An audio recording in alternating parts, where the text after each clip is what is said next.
Hello, everybody. In chapter 18, we're going to be talking about financial management. So this kind of goes in line with, my regular business of being a banker, and we're going to talk about, banks, financing, different types of loans, how that plays into business here. So in this chapter, we're going to be talking about the role of finance and financial managers, financial planning, the need for operating funds, obtaining short-term financing, and then obtaining long-term financing as well. So the first thing here we're going to talk about is finance. So overall, finance is just the function of business that acquires funds for the firm and manages those funds within the firm.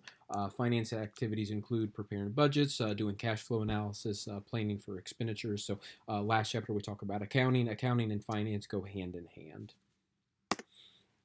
Financial management, this is just the job of managing a firm's resources to meet its goals and objectives. And then financial managers examine financial data and recommend strategies for improving financial performance. Financial managers are responsible for obtaining funds, effectively control use of those funds. So, from a consumer standpoint, you might have like a financial manager or a financial advisor that you go to. This is going to be an individual that has obtained their Series 7 and Series 6 for trading stocks. So they might do different types of stocks, trading for you, helping you prepare for retirement, different things along those lines.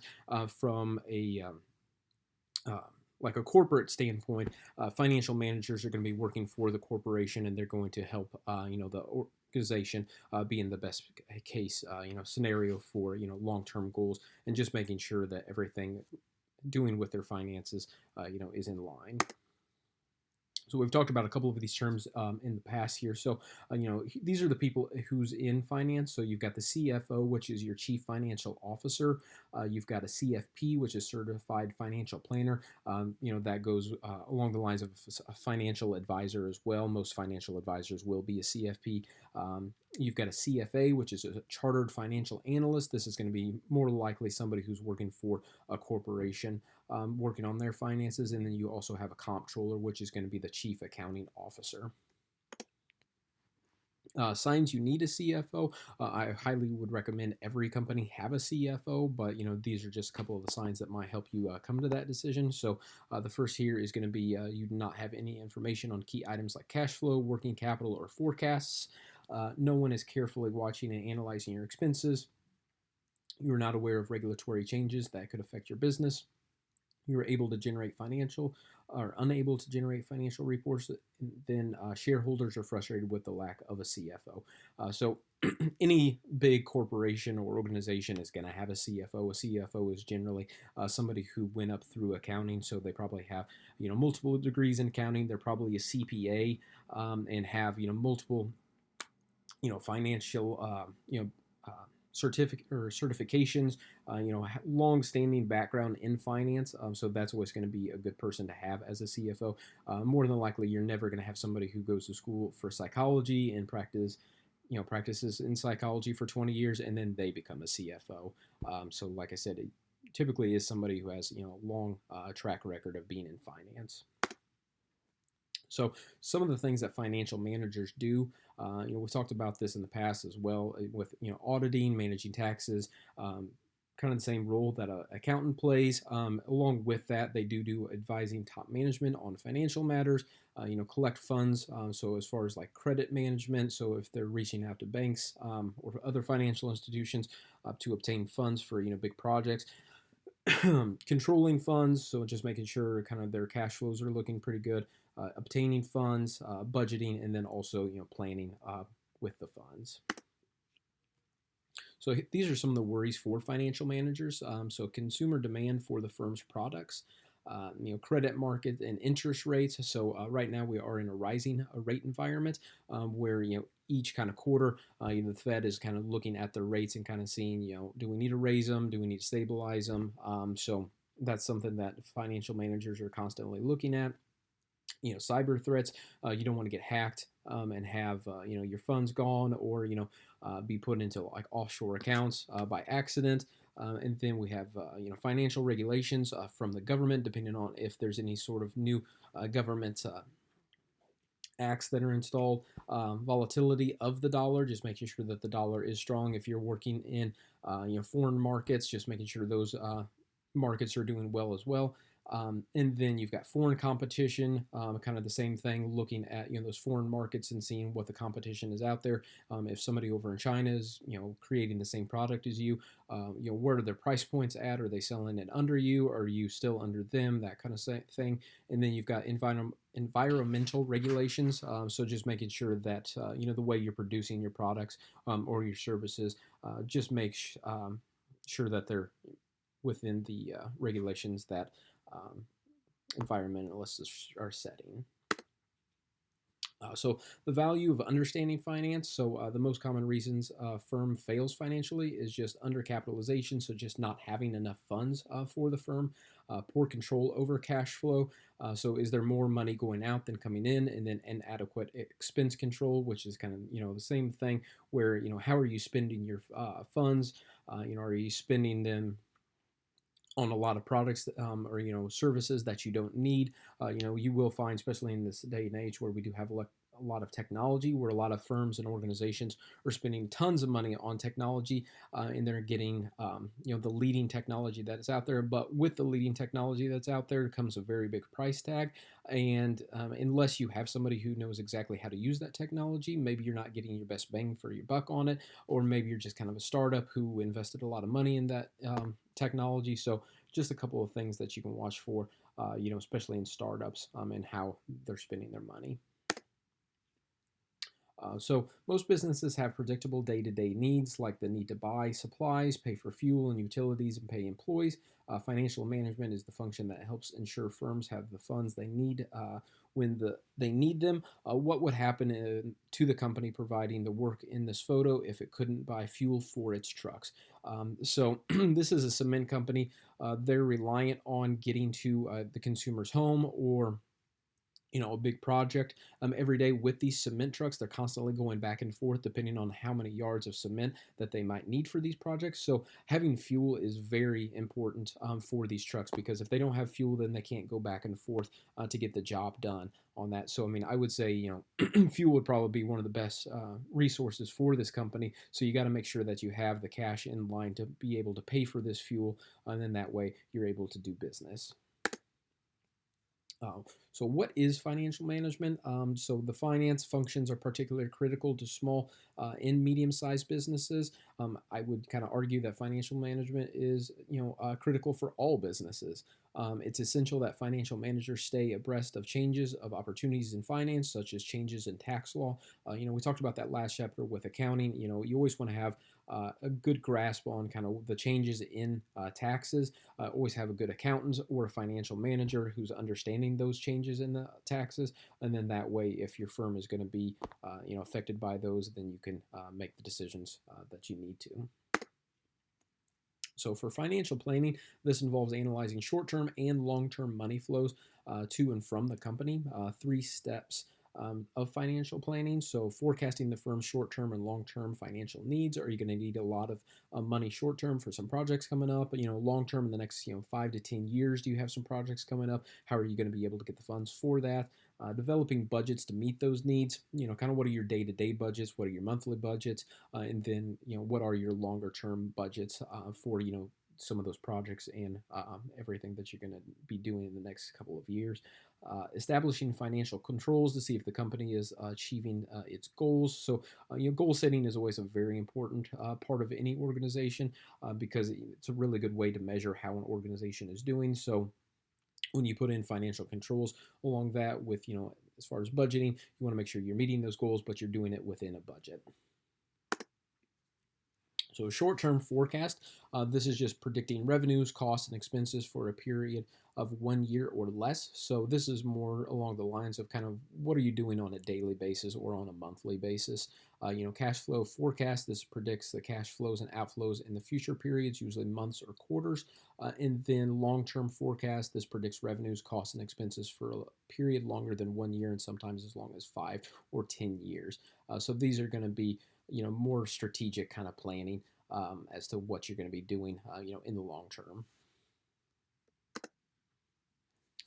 with a budget, I'm sure all of you probably have some sort of budget, whether it's how much you're spending on utilities or groceries each month. So, pretty easy term to understand. But from a business standpoint, this just sets forth management's expectations and allocates the use of specific resources throughout the firm. Budgets depend heavily on the balance sheet, income statement, and statement of cash flows and short-term, long-term financial forecasts. And then the budget is the guide for financial operations and expected financial needs. So, just for example, an organization, they have, revenues of, around $1 million, say, as far as profit goes, maybe they came in after expenses and taxes, and their net profit for the year is $500,000. So going into the next year, how are they going to spend that $500,000? Are they going to take half of it and give it back to the owners of the company? Are they going to reinvest into the company? And then most of the time before you even get to the end of the fiscal year, you kind of have a good consideration of where your finances are at and how much of revenues and how much income you're going to be having. So then that at that point you're kind of going to be setting your budgets for the following year, and then you're just kind of comparing budgets from the previous year to see how much were you spending on your utilities, how much were you spending on salaries, and then you try to forecast it beyond that to see, are you anticipating on expanding your operations? Are you going to have to hire new employees? And all these are going to go into consideration for your budget. So a capital budget, this is going to be the highlights of a firm's spending plans for major asset purchases that often require large sums of money. So, think, if a corporation is buying new property someplace, maybe they're building new headquarters. So for a cash budget, this is just estimates cash inflows and outflows during a particular period, like a month or a quarter. And then operating or master budget, this just ties together all the firm's other budgets and summarizes its proposed financial activities. Financial control, this is going to be the process in which a firm periodically compares its actual revenues, costs, and expenses with its budgets. So I would say it might be difficult to do a financial control, every month, just because some months you might have better months than others. But if you do it like on a quarterly basis, that might be a good consideration, or a good thing to consider, just because usually for a quarter, that's only 3 months, but it gives you a good snapshot of how your organization is doing within those 3 months. Then you can kind of project on how you expect to do in the next 3 months. So I would highly recommend maybe doing something like a quarterly, or even if you want to do biannually, where you kind of reassess, just once, midway point throughout the year, and then kind of figure out your next year and see how you're comparing to your overall budget. So factors used in assessing financial control. So is the firm meeting its short-term financial commitments? Is the firm producing adequate operating profits on its assets? How's the firm's financing its assets? And then are the firm's owners receiving an acceptable return on their investment? So just looking at, your cash flows, kind of seeing, are we having more money going out than coming in? Hopefully that's not the case. And then, as far as how are we financing assets? Do we have too many loans out there? Are we buying some of the properties with, the profits that we made last year, and just having a good balance between the two? So these are some really good questions to ask whenever you're, considering your finances within an organization. So some key needs for operational funds in a firm include managing day-to-day needs of the business, controlling credit operations, acquiring needed inventory, making capital expenditures. So capital expenditures are just major investments on either tangible long-term assets such as land, buildings, equipment, or intangible assets such as patents, trademarks, and copyrights. So collecting accounts receivable can be time-consuming and expensive. Accepting credit cards such as Visa, MasterCard, and American Express can simplify your transactions for sellers and guarantee payment. What type of products do you regular purchase with a credit card? So for me, I typically try to not have any credit card debt whatsoever. So if I do use a credit card, it's usually something, a bigger purchase, a couple $1,000s, something along those lines, if I have to make a purchase like that. So, something along the lines of like a refrigerator or stove, those bigger kind of ticket items. There are a lot of good perks out there to using a credit card on a daily basis. Kind of use it as a debit card. You can rack up points, get cash back for that. That's one of those things that really haven't dived too much into. I probably should look into doing that, but I don't know. I just try to keep away from credit cards just because I know that can kind of get out from under you, and then before you know it, you've got quite a bit of credit card debt out there. How small businesses can improve cash flow. Lease new technology, don't go out and buy it.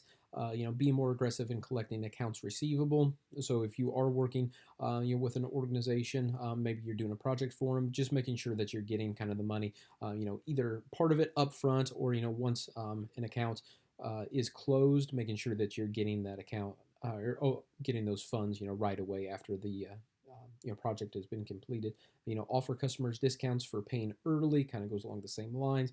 Take advantage of special payment terms from vendors. So if you do have a vendor who is okay, kind of financing some of the payments, maybe you're doing 0% for over 12 months. Take advantage of those, and then that way you don't short your organization.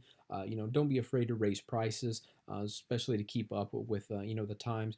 Inflation is typically at 2%, so you can always go back and look at your price points and see, after every year, do we need to raise our prices by 2%?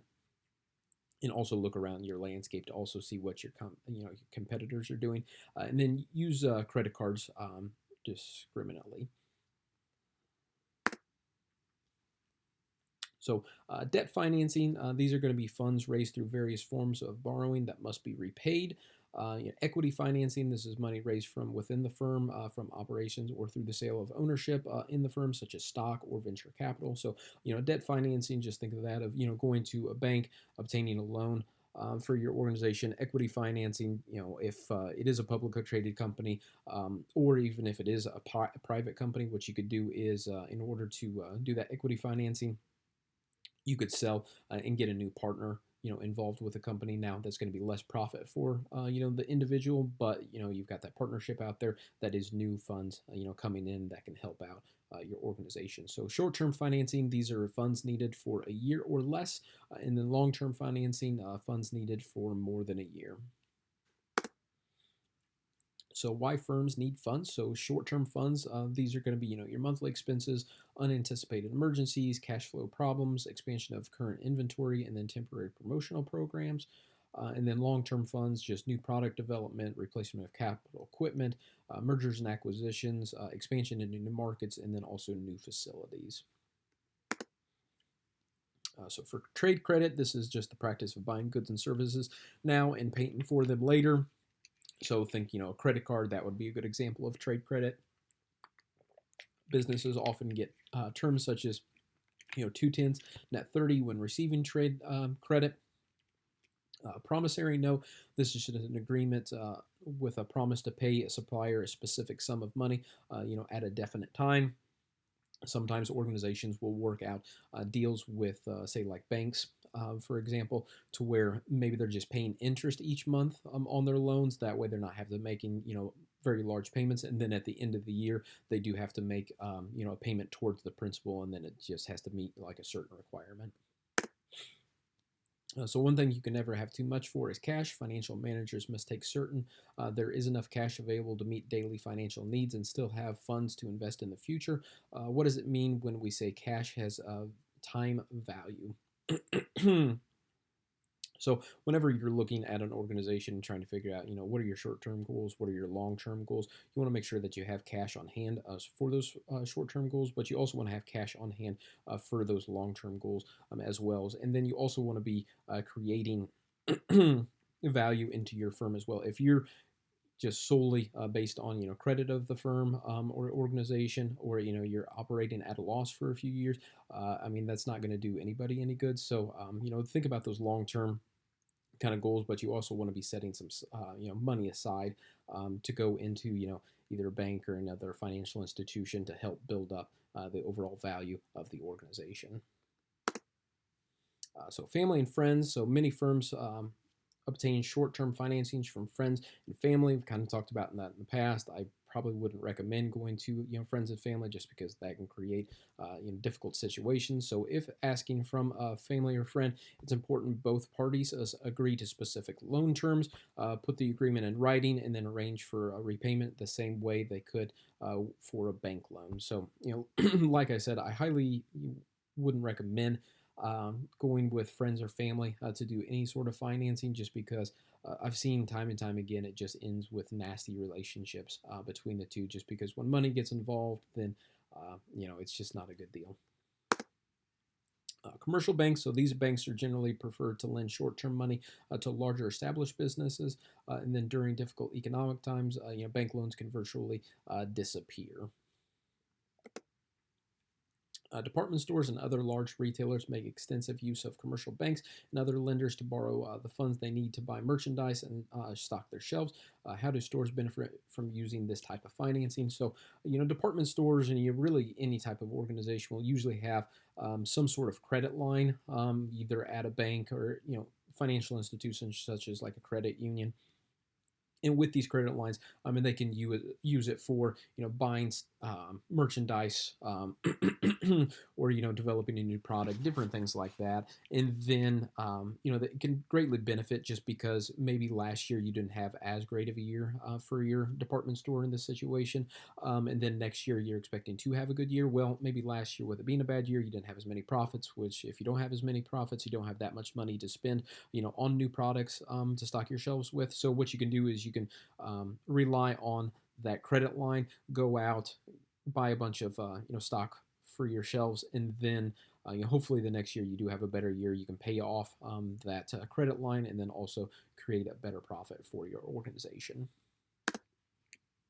So different types of short-term loans. So secured loans, so this is going to be backed by collateral. So a secured loan, just from like a consumer standpoint, this is going to be something like an auto loan or like a boat loan, something to where you have that collateral, where you have a title that the bank or the credit union can hold at that point. The same thing for an organization. A secured loan could be something where they put up either funds to hold in the bank, and then the bank just charges a small amount of interest in that, and then you can also use things like real estate as well. So you will see that quite a bit. With a secured loan, you're going to have a lower interest rate than if you were with an unsecured loan. So an unsecured loan doesn't require any sort of collateral. So an unsecured loan is pretty much just an organization will come to a bank, say we need $50,000 for this next year, and then the bank essentially would just kind of go into the finances, make sure that they have repayment viability, and then they will give them $50,000, kind of no questions asked, and then they'll put a term on it, whether it's going to be a 12-year note or maybe a 2-year note, or even longer than that. So unsecured loan typically have higher interest rates, the same way if it's an organization or from a consumer, just because, there is no collateral there, to where if you do default on a loan with collateral, at least, the bank or credit union can go in and take that collateral, and, they can either sell it, or, auction it off and try to recoup some of the funds that is owed to the financial institution. Whereas an unsecured loan, they're not able to go in and take anything because it's completely unsecured. So that's why there's a higher interest rate, just because it's more risk on those lending financial institutions. So a line of credit I've talked about here is just the given amount of unsecured short-term funds a bank will lend, provide the funds readily available. So a line of credit is kind of like a credit card. Except you don't have the card portion of it. It's typically, very big lines as well. So, typical lines of credit will be, $50,000, $100,000. Even, for bigger corporations, they will have millions of dollars in lines of credit. So a secured loan is backed by collateral, tangible item value. So a car loan, for instance, is a secured loan in which the car itself is the collateral. What is the collateral in a mortgage loan? So in a mortgage loan, that would be the home. You can have mortgages on commercial properties, such as like stores and stuff like that. So in those situations, those stores or any type of real estate, that would be the collateral in those situations. Factoring accounts receivable. So this is the process of selling accounts receivable for cash. Factors charge more than banks, but many small businesses don't qualify for loans. So we've talked about this kind of previously in the semester, where you might have to reach out to like an angel investor, capital investment firm, to where sometimes banks aren't lending money out to like startup firms or small businesses just because they don't have a lot to offer. And then, as far as like factoring goes, they will be a little more risky, in giving out funds for those small businesses. Commercial paper, so this is unsecured promissory notes in amounts of $100,000 that come due in 270 days or less. These might also be called like single pay notes. So just kind of the thing with that is a lot of times like an organization might have something pop up that they didn't expect, but they might be coming into some money pretty soon. So for example, an organization might not have been expecting to be charged $100,000 in taxes for the year. So then they go to commercial bank, get $100,000 commercial paper or promissory note. They're able to pay their taxes, and then they within 270 days they can repay that by maybe selling more stocks and trying to recoup those funds as quickly as possible, because that is such a short amount of time for those loans. So since commercial paper is unsecured, only financially stable firms are able to sell it. So this is something that you'll see bigger financial institutions such as your Chase banks. Credit cards. It is estimated that 1/3 of all small business firms use credit cards to finance their businesses. Credit cards are convenient but costly for small businesses. So, I've talked about this in the past, but there have been a lot of stories about different individuals who have started companies with credit cards. So, especially if you can go out, you can open up a bunch of credit card lines at 0% for maybe the first 6 months, maybe the first year, something like that, and then that way you can use those credit cards, you can get your business up and running, and then you can repay those credit cards after 1 year. The interest will start to kick in, but you will throughout the year you'll just have to make those minimum payments on that, which are typically pretty small. So that is an option for startups or newer businesses. Wouldn't recommend it unless you actually absolutely have to do it this way, just because your credit card debt can really creep up on you, and then before you know it, you're kind of drowning in it. So ways to raise startup capital. So seek out microloan from a micro lender. Use asset-based lending or factoring. Turn to the web and seek out crowdfunding, and then sweet talk vendors you want to do business with. So just from my own personal experience, from what I see, kind of on a daily basis, if somebody comes in and say they want to start up a business and they need capital to do it, most of the time we'll ask for some sort of collateral in that situation. So, a lot of times people put up like a car title, or maybe even their home, for example, to see, depending on how much equity they have in their home. And then that way they can get the funds, to them right then and there. And then they can, start to spend those funds and going towards their businesses. So it is pretty hard for some of these startup businesses to get funds initially. And that's why a lot of startups fail from the start, just because they don't have those funds. So here's how some of the companies fail to raise capital. So there's no formalized business plan to show need or plan for returning on investment. The company does not know how much to request from a lender. Poor credit. The company is either overvalued or undervalued, and then management is unrealistic about growth. Just from my own personal kind of side of it, poor credit plays a huge part into that, to where somebody might come in and say, I just need maybe $5,000 or $10,000 to get my business up and running, and then we'll just try to do just a quick personal loan for that individual, and they have really poor credit. So I would say if you are thinking about buying or starting a company or buying into a company, something like that, you do need funds available. I would say definitely start on your credit as soon as possible. A great way to build up your credit is either get established at a bank or a credit union, either with like a secured loan or a secured credit card. I mean, that's something that I highly recommend almost every day, especially like younger borrowers of the age of 18 or to 21, somewhere around there, to where if you want to open up a credit card and then say like a $500 credit card, You just put $500 in savings, and then the bank or the credit union holds those funds as collateral for that credit card, and then that helps you build your credit. And then within 6 to 12 months, you'll start to see you'll have a credit score, and then it'll continually improve. And then after that, if you want to do like a little bit of a bigger loan, such as $1,000, $2,500, kind of going from there. So yeah, I would highly recommend working on your credit as soon as possible, and then if you already have credit established, that's great, but you can always improve it by doing some different things for that. So obtaining long-term financing. So in setting long-term financing objectives, financial managers generally ask three questions. So what are the organization's long-term goals and objectives? What funds do we need to achieve the firm's long-term goals and objectives? And then what sources of long-term funding are available, and which will be best to fit our needs. So these are the 5 C's of credit.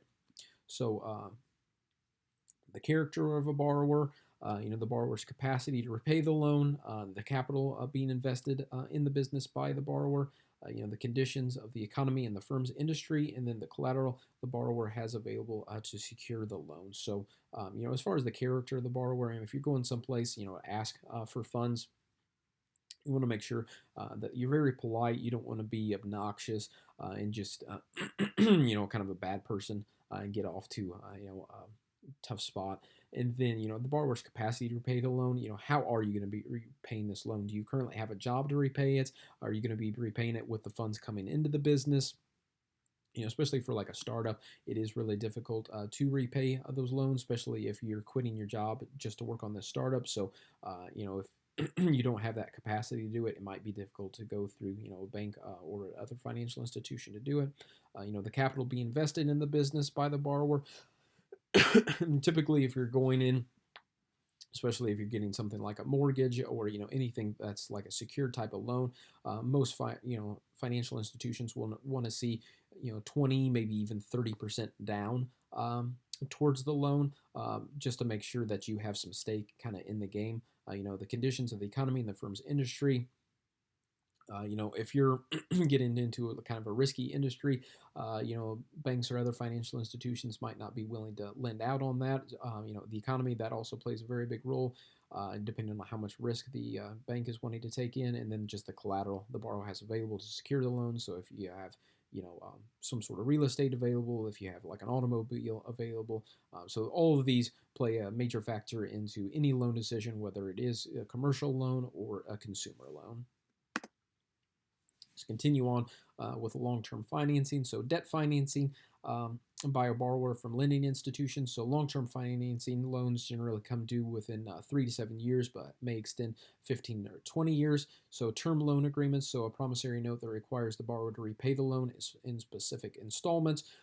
So this is just kind of like a monthly payment that you have to pay on the loan. A major advantage is that the loan interest is tax deductible. That is a really good thing about if you're doing a loan as a business, to where you can deduct those taxes towards it, just because it is a business expense. And then risk return trade-off. So the principle that a greater the risk a lender takes in making a loan, the higher the interest rate required. Kind of going back to talking about unsecured versus secured. So all of these are considerations taking in. A lot of the time with debt financing is maybe you'll take out like a 15-year loan, but there might be a stipulation on it to review every 5 years to see kind of the interest rate on it, to see over the last 5 years, have you been paying on it really well? What are the market conditions right now at the time? Have rates gone up? Do we need to adjust our rate? So a lot of those can come into play whenever you're securing, longer term financing. Debt financing by issuing bonds. Talked about this in a previous chapter. So, a bond is issued with some sort of collateral, such as real estate, and then unsecured bond, a bond backed by only the reputation of the issuer. So, we've talked about issuing bonds for big projects, especially from like a town or a city, such as like building a stadium. Typically, you will see a lot of bonds issued for something along those lines. So, really good example when the Minnesota Vikings needed financing to replace their old stadium with a new state-of-the-art facility. The city of Minneapolis and the state issued bonds that helped finance the construction of the Vikings' new home. What organizations in your community have issued bonds, and for what purpose? I know typically in Springfield we don't have too many of these bigger type of projects. We will have them from time to time. The one that kind of pops in my head is in St. Louis. Whenever they were trying to keep the Rams in St. Louis, the city of St. Louis was issuing bonds for a potential stadium that was going to be built for the Rams, and then that was also going to double as a soccer stadium as well. The Rams ended up leaving, so then they ended up doing just a soccer stadium over on I think the central west end of town, but they ended up issuing bonds for that. So pretty much anytime you hear about like a big stadium or a big like infrastructure project, such like Peoria, I think it was probably about 10 years ago, Peoria redid Interstate 74 and 474 going around town there. So they issued quite a bit of bonds for that project and ended up doing really well. Sometimes cities will do it for a downtown revitalization project. So there are numerous opportunities for cities to do bonds, but it just depends on if the community is willing to do it or not. So equity financing, this is just by selling stock. So equity financing from retained earnings, equity financing from venture capital. So venture capital, just the money that is invested in a new or emerging company that are perceived as having a great profit potential. Venture capitalism is a very big thing, especially in Silicon Valley and a lot of startups, tech startups. So, Facebook, Snapchat, all of those, companies kind of got their start with venture capitalists. So Nelson and Lisa Nair cashed out $85,500 in retirement savings to purchase a franchise from Barkbusters, a dog training company. So why is this financing strategy considered risky? So this is extremely risky to do it this way, just because if their company ends up failing, then they don't have anything left. So I would recommend in that situation, you might have to put some money into a company. So if they have a retirement savings of $100,000 and they just took out $85,000 of it, I mean that doesn't leave them very much, kind of rely on. But maybe you can go to a financial institution such as a bank, say, I need $85,000 to get this, company up and running. I'm willing to put maybe $15,000 down, and then if you can, finance, the remaining $60,000. I would say that would be, kind of a better financing strategy, just because it's less risk for the individual because they're only taking $15,000. You can still bounce back from that, and then you can also put the $15,000 back into your retirement savings at a later date. But whenever you're kind of wiping out your retirement savings, it's never a good idea. Especially, I mean, just looking here at the picture, it doesn't look like these two individuals are very young by any means. So, they're probably thinking about retirement within, the next 10 to 15 years. And, with retirement funds and 401ks, it's hard to build that up in a very short amount of time. So, if you want to attract a venture capitalist, here's some questions to ask. So, can the company grow? Are you and your team problem solvers? Will we get our money back and more? And then will it be worth our money and effort? So, venture capitalists, a lot of times they're usually wealthy individuals who are just willing to kind of put money into companies. So, for the most part, especially with like tech companies and the venture capitalists that deal with those companies, probably 1 out of 10 of those companies that they invest in probably see returns on. But it just kind of depends on how much risk you're willing to take. They might see a company that has a huge upside, invest a bunch of money in that, and then they have 9 other companies that, maybe the upside isn't that great in it, and then they just won't invest that much money into those remaining 9 companies. So, hopefully that one company you did invest in returns very well for you, because that can be, an issue if you're not getting your returns in. So some of the differences between debt and equity financing. So some of the conditions. So management influence. So for the debt, there's usually none unless special conditions have been agreed on. And then equity, common stockholders have voting rights. Repayments. For the debt, so debt has a maturity date, and then equity, stock has no maturity date. So, and then principal must be repaid, on debt financing, and then, on equity, the company is never required to repay equity. Yearly obligations, payment of interest is a contractual obligation, and then with equity, the firm isn't legally liable to pay dividends, and then tax benefits. So interest is tax deductible for debt financing, and then equity dividends are paid from after-tax income and aren't deductible. So overall, I would say it'd always be a good idea to do equity financing if your company has the means to that. But a lot of the time, especially with smaller companies, debt financing is probably going to be, the only option for that. So comparing debt and equity financing, so you've got leverage, which raising needed funds through borrowing to increase the firm's rate of return. And then you also have the cost of capital, which is just the rate of return a company must earn in order to meet the demands of its lenders and expectations of its equity holders. So some of the lessons learned from the financial crisis and Great Recession.